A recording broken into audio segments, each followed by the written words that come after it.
During your work at Deloitte and Cisco, at which point you became interested in what is happening with change and the negative impact of things related to change on people's well-being and even performance? It's interesting to think about whether there was a moment. I'm not sure there was. I think that sometimes life is clear in hindsight and not completely clear when you're living it in the forwards direction.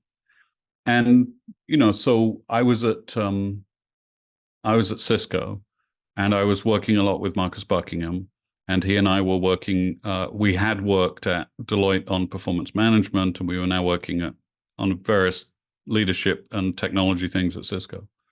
And we were sort of brainstorming one day and thinking about how we could continue to advocate for change at work. And we came up with the idea of writing a book. And the book was called 9 Lies About Work, and it came out in 2019, I think, so a little while ago. It's still doing very well. You can still get it very easily. And though it contained some things where we thought, listen, again, it's a little bit like we were talking about with performance management. We're solving for the wrong thing. We've misunderstood the problem. The problem in performance management wasn't how do you give ratings. It was how do you help people do a good job. Okay, we had some more of those. Things like how do you, there was a chapter about potential, and we were taking on the idea that people have potential. And so, well, if you're actually trying to look for potential in a person, you're never going to find it because it's an undefined thing. But you can think about somebody in terms of momentum and how fast are they going, and how much are they carrying with them, how forceful are they. So it was things like this, and we published that 5 years ago, and it did very well.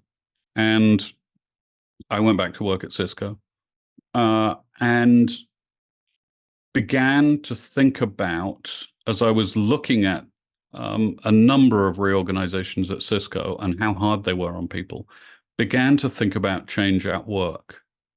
So I suppose the origin of this was at some point 4 or 5 years into my time at Cisco, when I was looking at reorgs and hearing people talk about, oh, there's another one, there's another one, there's another one. Looking at the experiences of people being acquired. Cisco was a big acquirer of small organizations. And of course, traveling around the world talking about 9 Lies About Work and talking about HR things and talking about leadership things and hearing people's stories. And so I'm not sure there was a given moment, but I think at some point I realized that we've decided that change is a good thing, always.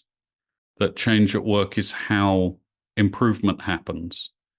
But if you actually go and talk to the people on the receiving end of organizational upheaval of one sort or another, you find it feels like the very opposite of improvement, and that it makes it harder for people to do their jobs. So it's a little bit of a keeping with the other things that I've worked on, where I feel like I'm saying we've misunderstood a topic. And actually what's going on here is not, in terms of change, is not improvement, but a lot of the time disjunction and upheaval and a collection of things which make it much harder for people to do their work. And surely that is something we should think hard about. What do you think we mistake for truth when it comes to change in the workplace? That all change is a good thing. And I'm not sure anybody ever says it that extremely. So I think if we unpacked it a little bit, I have heard said, and I've heard it said in business schools, that the job of a leader is to create change, that leading is about creating change. Well, if you look at the words and think about what that means, that implies very strongly that change is the same as improvement. Because I think no one would say the job of a leader is to make things worse. So if we're saying the job of a leader is to create change, that's a pretty strong implication that we think change is a is a necessarily good thing. Now, people will say, well, sometimes we have no choice, and we have to change to respond to the market or respond to technologies or respond to other forces in the world. And of course, that's true. But if all of those changes finish up making you worse, then arguably that wasn't a brilliant strategy, if you like. But I think there's an idea about change is an unalloyed good. Change is necessarily a good thing. That's part of the truth. Another part of the truth is that the job of leaders is to create change. Another part of the idea that I'm trying to question, at least as strongly as I can, is that shaking things up leads to goodness. I think people have misunderstood their Schumpeter, if you want to go back to all the way to creative destruction.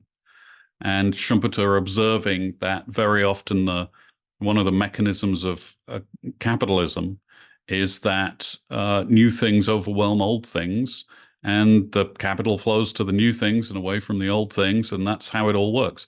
And that might be very true as a mechanism. That doesn't mean that you should blow stuff up. And it doesn't mean that blowing stuff up leads to improvement. It doesn't mean that all destruction is creative destruction. Some of it's just destruction. And I'm trying to draw attention to a little bit more of a precise understanding of which change helps and which change hinders.